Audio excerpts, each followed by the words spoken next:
Alhamdulillah, faham Ustaz. Tanya. Yang lain ada soalan? Faham Ustaz. Ustaz, maaf saya nak tanya. Ya, Nur Insyirah. Insyirah sama macam nama anak saudara saya Insyirah. Tapi Nurul lah. Untuk yang tadi kan Ustaz ada mention pasal kisah Israiliyat. Macam mana kalau kita nak tahu kisah tu Israiliyat ataupun waris daripada ulama? Paling senang kita tahu dia daripada ulama. Betul tak, Insyirah? Betul Ustaz. Paling senang kita tahu daripada ulama. Kerana kita tak tahu macam ni. Ada cerita Israiliyat yang boleh untuk diriwayatkan. Saya tak ingat nama. Ini mufassir. Seorang mufassir. Zaman sekarang masih hidup lagi. Tapi saya lupa nama dia. Saya cuba tengok balik. Saya lupa betul-betul nama dia. Saya tak pernah mengaji dengan beliau. Tapi kerana beliau ahli tafsir, maka saya selalu ikut dengar pengajian beliau dekat YouTube kan. Beliau kata macam ni. Ya, ini saya beritahu awal. Akidah dia Wahabi. Mufassir ni akidah dia Wahabi. Tapi pemahaman dia dalam tafsir tu memang power. Dia kata macam ni. Ini pemahaman dia yang hebat. Kenapa kita ketika banyak baca kitab-kitab tafsir, banyak jumpa kisah Israiliyat? Adakah bermakna ulama' ni ketika mana dia masukkan cerita-cerita Israiliyat tu, bermakna cerita tu betul? Ataupun dengan makna ulama' ni jahil ilmu hadis sehingga kan masukkan cerita Israiliyat? Maka dia kata bukan kerana jahil, bukan kerana tak tahu, bukan kerana apa-apa, bukan kerana cerita tu kuat, tetapi hanya untuk relatekan perbahasan ayat tu dengan cerita tu. Untuk nak relatekan sahaja. Maka orang yang tak ada ilmu pergi buka kitab tafsir, lalu dia jumpa kitab cerita-cerita Israiliyat. Kerana cerita Israiliyat memang banyak dalam tafsir. Khususnya Haisyah Jamal. Begitu juga dalam sedikit daripada tafsir jalan lain, sedikit kerana kitab tafsir jalan pun kitab simple. Sedikit cerita Israiliyat masuk kat itu. Haisyah Jamal, Haisyah Sawi, tafsir Tabari, tafsir apa lagi? Banyak tafsir kat dunia ni yang banyak cerita Israiliyat. Tapi kenapa ulama masuk itu? Kerana nak relatekan je, bukan nak isbatkan bahawa cerita ni memang betul. Nak apa nak relate? Sebagaimana antum kalau biasa dengar cerita, Nabi Musa pernah termakan bara api. Betul kan? Masa kecil-kecil. Betul. Cerita tu mungkin masih bertapak di dalam minda antum. Cerita itu ulama hadis kita bahaskan bahawa cerita tu cerita Israiliyat. Nabi Musa tak pernah termakan bara api. Dan cerita yang sampai tu cerita yang memang dinisbahkan kepada Israiliyat. Tapi antum akan jumpa dalam kitab Haisyah Jamal Al-Jalalain.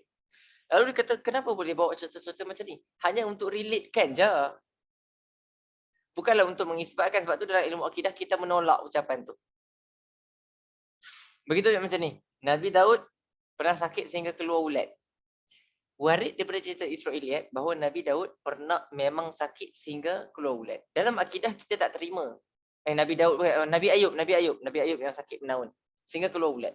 Maka dalam ilmu akidah kita tak terima sebab itu satu aib yang tak boleh disandarkan kepada nabi-nabi. Tapi dalam kitab tafsir kita akan jumpa pula. Kenapa gitu? Nak relatekan sahaja bahawa ada cerita daripada orang Israiliyat mengatakan sakit ni sampai keluar. Nak relatekan cerita. Jadi kita akan tahu benda secara kesimpulannya daripada ulama, bukan daripada kita. Kalau tak ada panduan daripada ulama, saya buka kitab tafsir, saya akan percaya semua kitab tafsir. Lepas tu, jalan paling senang ke ulama. Dan untuk nak tahu, ini rujukan paling mudah kalau kita nak buat bahan bacaan, kitab karangan Syekh Abu Syuhbah. Abu Syuhbah, ulama Mesir, dia ada kitab nama dia Al-Israiliyatu fil Quran. Israiliyat, bukan fil Quran, fit tafsir. Dan kitab tu dah diterjemahkan ke dalam bahasa Malaysia oleh Maktabah Ummul Qura. Antum boleh tengok. Dapat kat itu? Boleh dapat Ustaz. Mengaji mana? Ya Ustaz? Mengaji mana? Saya sekarang. Ha. College University. Bidang? Bidang pendidikan Islam. Wah, ustazah semua dalam ni, ustazah, ustazi, maulana. Siapa lagi ada soalan?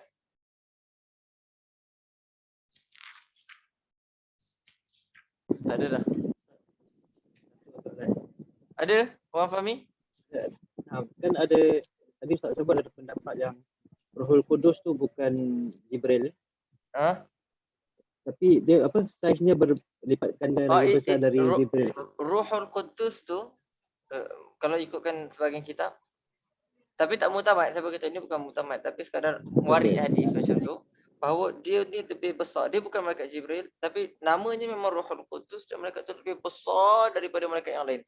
Matanya je boleh masuk 70 ataupun 70,000 malaikat. Ini sebab saya ingat lupa 70 ataupun 70,000.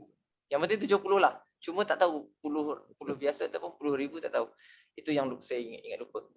Dan besar, dia lebih besar berganda daripada Jibril. Tapi dari segi pangkat memang malaikat Jibril yang ketua lah. Tentu malaikat, kalau lah ada malaikat lebih besar sekalipun, kalau malaikat Jibril diangkat sebagai ketua, apa nak buat. Tapi kita tahu kan bahawa hadis tu ada masalah kan. Tetap kita tahu bahawa pandangan yang mutamad bahawa malaikat Jibril paling afdal. Yang lain?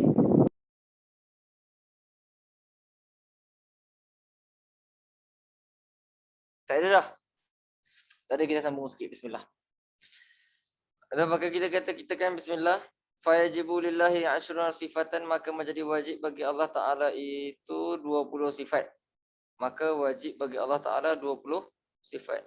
Syarah. 20 sifat ini ialah secara terperinci. Tapi tulis ke itu ke atas level yang paling kurang. Perinci dah, tapi level kurang lagi. Kerana ada banyak lagi sifat Allah yang tak dibahaskan. Adapun secara keseluruhan iaitu ijmal, kita telah sebutkan. Apa ijmal? Kita meyakini bahawa Allah Ta'ala bersifat dengan sifat kesempurnaan dan terhindar daripada segala sifat kekurangan.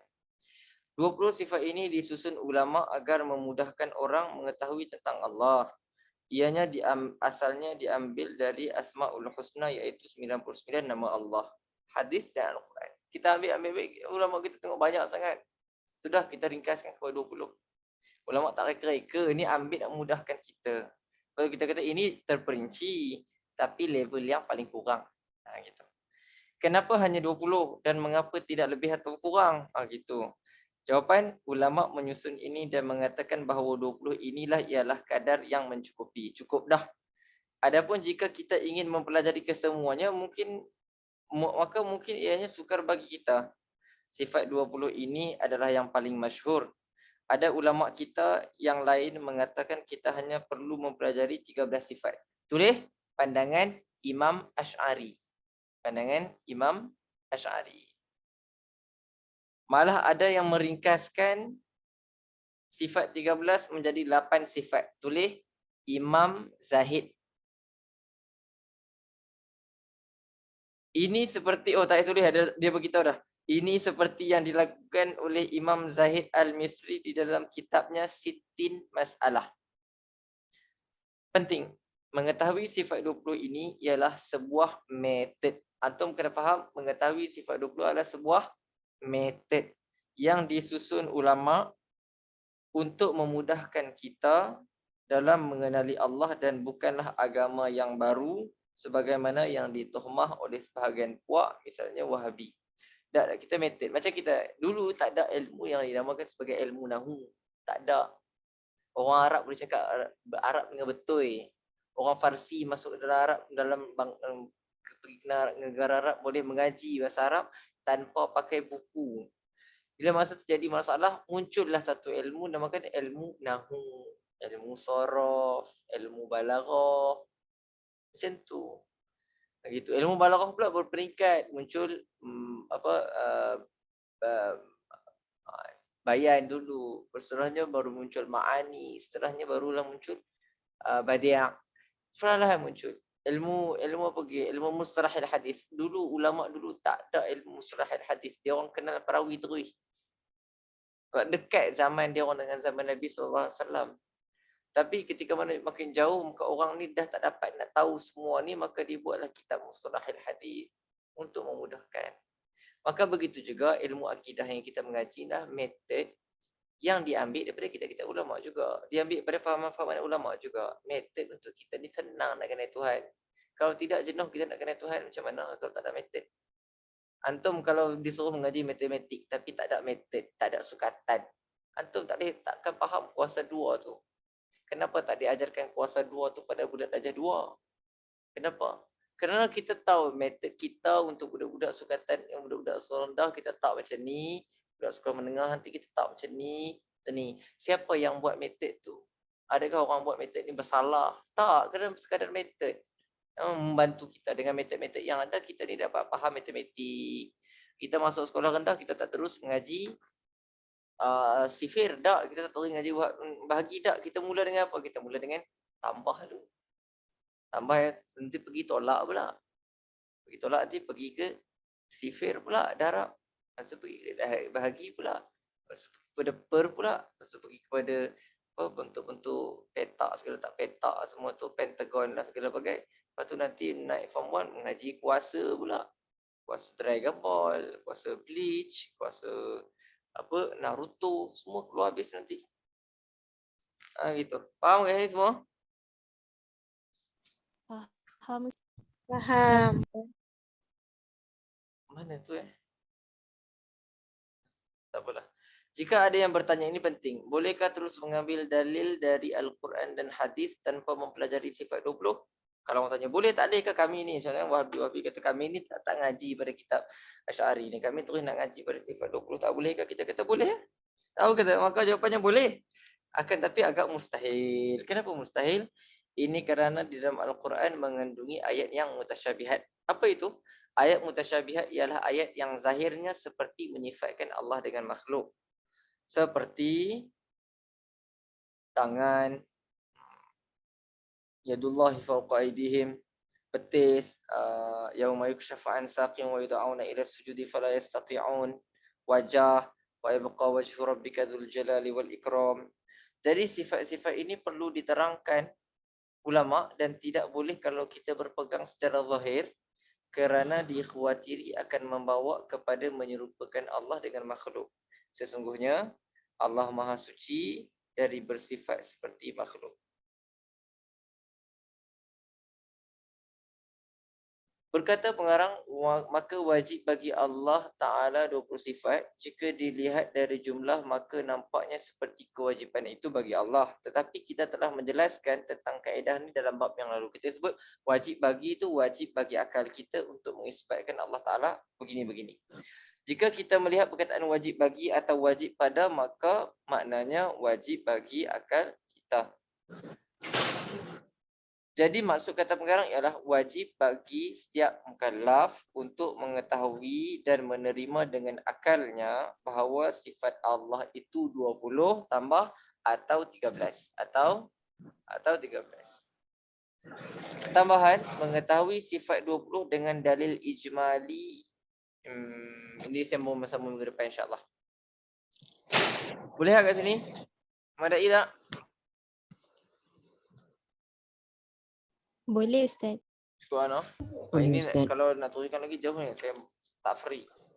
Nanti kita ngaji minggu depan pula insya-Allah. Baik, selesai, tak ada soalan dah kat sini semua? Tak ada Ustaz. Ada insya-Allah.